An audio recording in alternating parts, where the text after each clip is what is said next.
آپ یہ سارے خیمے دیکھیں، یہ مدیانیوں کے خیمے تھے۔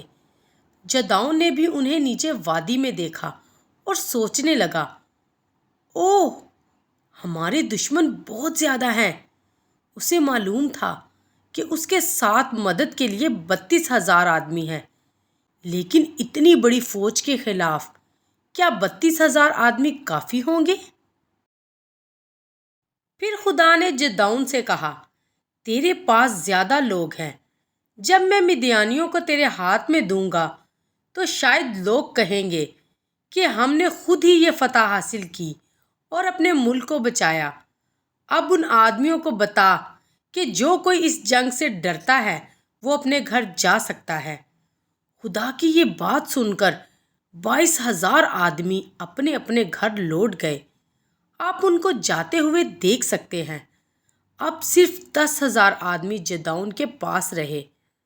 اوہ، کیا دشمنوں پر حملہ کرنے کے لیے اتنے آدمی کافی ہوں گے؟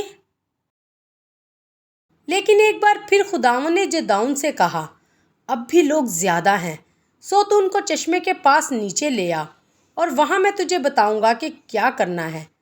جب وہ چشمے کے پاس گئے تو خداوند نے جدعون سے کہا، جو آدمی اپنے ہاتھوں میں پانی لے کر اور اپنی زبان سے پانی چپڑ چپڑ کر کے کتے کی طرح پئیں گے انہیں الگ رکھ، اور جو لوگ گھٹنے ٹیک کر پئیں گے انہیں دوسری طرف رکھ۔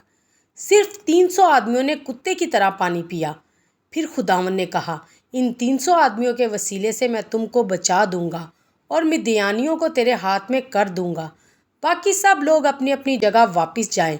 سو جدعون نے ان 300 آدمیوں کو اپنے پاس رکھا اور باقی آدمیوں کو گھر بھیج دیا۔ رات کے وقت خداوند نے پھر سے جدعون سے باتیں کیں۔ اس نے کہا، اٹھ اور نیچے دشمنوں کی لشکرگاہ میں اتر جا، کیونکہ میں اسے تیرے ہاتھ میں کر دوں گا۔ اگر تو حملہ کرنے سے ڈرتا ہے تو اپنے نوکر فورا کو ساتھ لے کر لشکرگاہ میں اتر جا اور سن کہ وہ کیا کہہ رہے ہیں، پھر تجھ کو ہمت ہوگی۔ جدعون اور فورا عین اسی وقت دشمنوں کی لشکرگاہ کے کنارے کو پہنچے۔ جب ایک سپاہی اپنے ساتھی کو کچھ بتا رہا تھا، اس سپاہی نے کہا، دیکھ، میں نے ایک خواب دیکھا ہے کہ جوں کی ایک روٹی مدیانی لشکرگاہ میں گری اور لڑکتی ہوئی ڈیرے کے پاس پہنچی اور اس سے ایسی ٹکرائی کہ وہ الٹ ہو کر گر گیا۔ اس کے ساتھی نے جواب دیا، یہ تو جدعون کی تلوار کے سوا اور کچھ نہیں۔ خدا نے مدیان کو اور سارے لشکر کو اس کے ہاتھ میں کر دیا ہے۔ یہ سن کر جدعون کی حوصلہ افزائی ہوئی اور اس نے خدا کو سجدہ کیا۔ وہ جان گیا کہ اب مجھے ڈرنے کی ضرورت نہیں، کیونکہ خدا اپنے کہنے کے مطابق میری مدد کرے گا، اس لیے میں خدا پر مکمل بھروسہ کر سکتا ہوں۔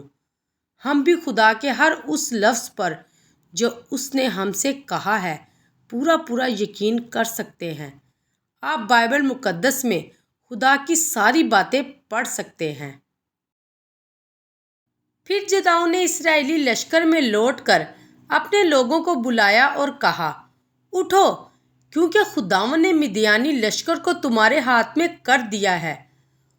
اس نے ان 300 آدمیوں کے 3 غول کیے اور ان سبوں کے ہاتھ میں ایک ایک نرسنگا اور اس کے ساتھ ایک ایک خالی گھڑا دیا، اور ہر گھڑے کے اندر ایک مشل تھی۔ اس نے ان کو حکم دیا، جب میں اور وہ سب جو میرے ساتھ ہیں نرسنگے پھونکے تو تم بھی لشکرگاہ کی ہر طرف نرسنگے پھونکنا اور للکارنا، یہوہ کی اور جدعون کی تلوار۔ آدھی رات جب مدیانی پہرے والے بدلے گئے تو جدعون اور اس کے آدمی ان کی لشکرگاہ کے چوگرد کھڑے تھے۔ اچانک ہر طرف سے بڑی دل ہلانے والی آوازیں گونجنے لگیں۔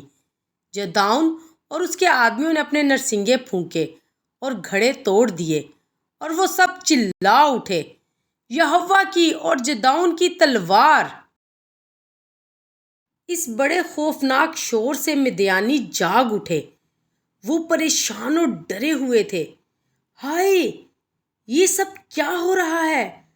آوازیں ہر طرف سے آ رہی تھیں اور خداوند نے ان کے دلوں میں اتنا خوف ڈالا کہ وہ ایک دوسرے پر تلوار چلانے لگے۔ کیا آپ ان سارے مدیانی سپاہیوں کو بھاگتے ہوئے دیکھ سکتے ہیں؟ خداوند نے وہی کام کیا جو اس نے کہا تھا۔ اس نے اپنے لوگوں کو بچایا۔ ہمارا خدا عظیم ہے، وہ قادر مطلق ہے۔ جو کام ہم ناممکن سمجھتے ہیں وہ خدا کے لیے ناممکن نہیں۔